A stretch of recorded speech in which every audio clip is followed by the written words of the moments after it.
it is. Yes. So, Bill, we recently had the DHD 400 students at the Disabilities and Human Development Department at the UIC. We work with them as a site supervisor, and they did such a great presentation about language, addressing people with disabilities, and also advice on how to help businesses hire persons with disabilities. It was such a great presentation, great information, and actually I learned a lot. We learned so much during the presentation, and it was from the Rogers Park Chamber of Commerce, and we invited everyone in the community to come and join us. It was great because we had a lot of different organizations, and JJ's list, based out of Evanston, was one of them. Trudy, you can go into the other organizations, but before that, we've been wanting to be, the Rogers Park Chamber of Commerce has wanted to be a part of JJ's list for a very, very long time. And so we had our students go ahead and work on this project and put the Rogers Park Chamber of Commerce on JJ's list and use our blog to promote the events, create a flyer with our software, with a QR code, and go to Rogers Park businesses and some businesses outside of Rogers Park and promote the events and invite small business owners to speak. And also they spoke a little bit. And there were other organizations as well. Mm-hmm. Well, the JJ's list, they had the whole crew, and then I think there were over four of the JJ's list persons, and then and they had this great presentation about how to address persons with disabilities to not make these people feel uncomfortable because it's so easy to disregard them as being regular people, because they are just regular people. They're not. They are special. They're special in a way that everybody is special, and they need to be addressed as if you were speaking to a person that does not have disabilities. So it's very important to do that. And they had this a list of 10 ways to address to address this. And then they sent us the flyer, but I haven't memorized it. But it's great, and then we will be sharing that around. Yes, it's very informative, and I'm very happy for everyone who joined us on our Zoom. It was really very, very well put together, and the students at USC were really, really amazing. Yes, this we're so grateful. We have fun, and we're so grateful for being site supervisors with the DHD 400 department at UIC. We do it about twice a year, and it's so rewarding. This one was really, really special because there was so much information that we did not know, especially with the support that businesses do have with the hiring of people with disabilities. And once they hire people with disabilities, they will be so rewarded, because people with disabilities work hard. They want to be engaged, and they want to work, and they have so much to share with people that do not have disabilities, and and there's so much to learn among all of us. So it's we love it, and then we look forward to our next project with DHD 400 as a site supervisor. We at the Rogers Park Chamber of Commerce, we love being a site supervisor for that department. And we've been site supervisors for many, many years, and it's always been very rewarding, and we get to become a mentor. We get to become an advocate. We get to be an advocate for those who may be marginalized or misunderstood.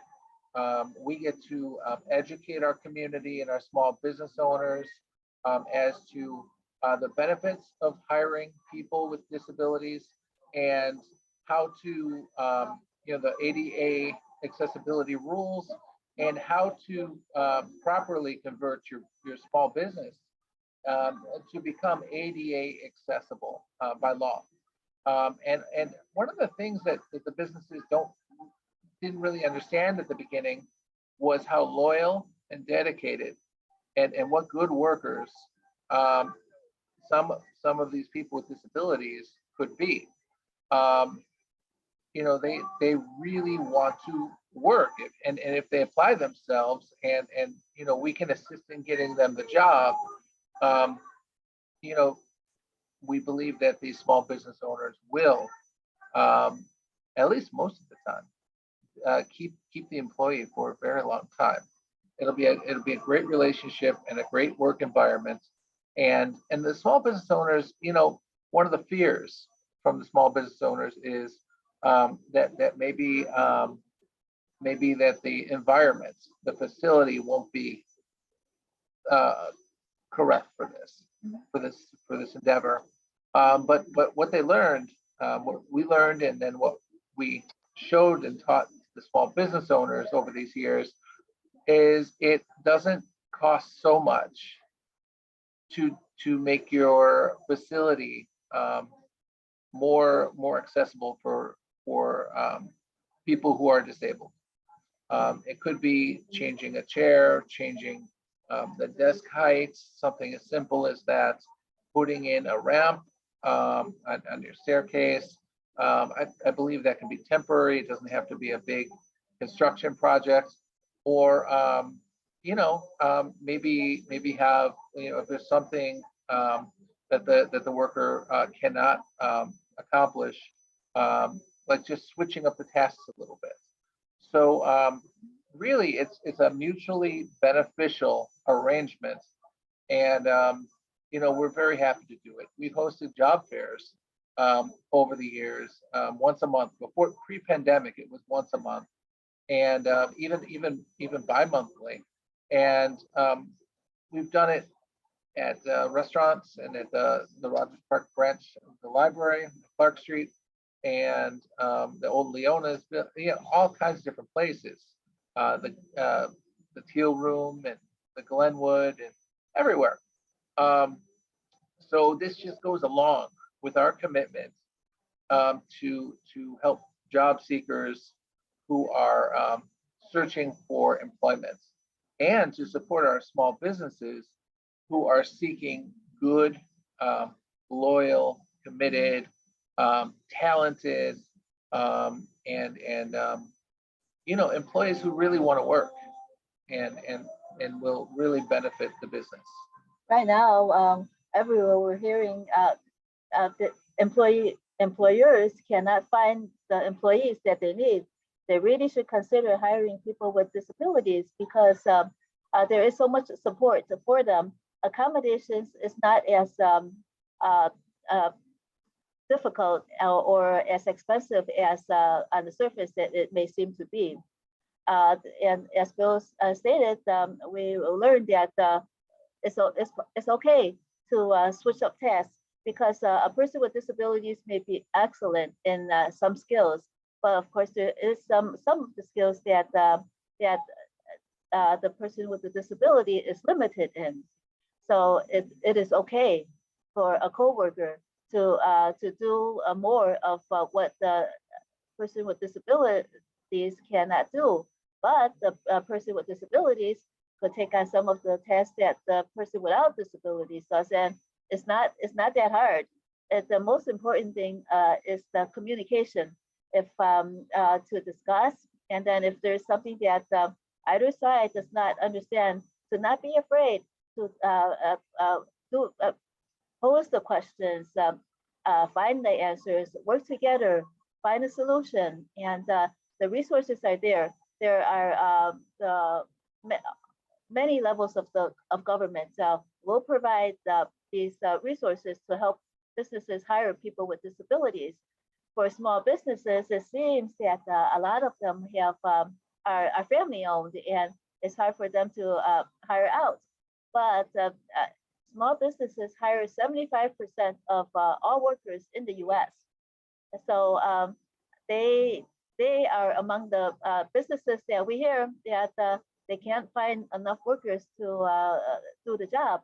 So they really should consider speaking with and hiring persons with disabilities. It will be very rewarding, and we're so glad that we, as the Rogers Park Chamber of Commerce, could do our part to make this vision of many persons with disabilities working among us come true.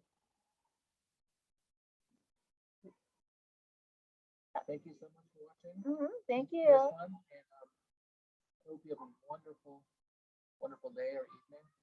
And I hope that you share this with your friends. And if you can, smash that like button and subscribe. Thank you. Thank you. Be safe and have a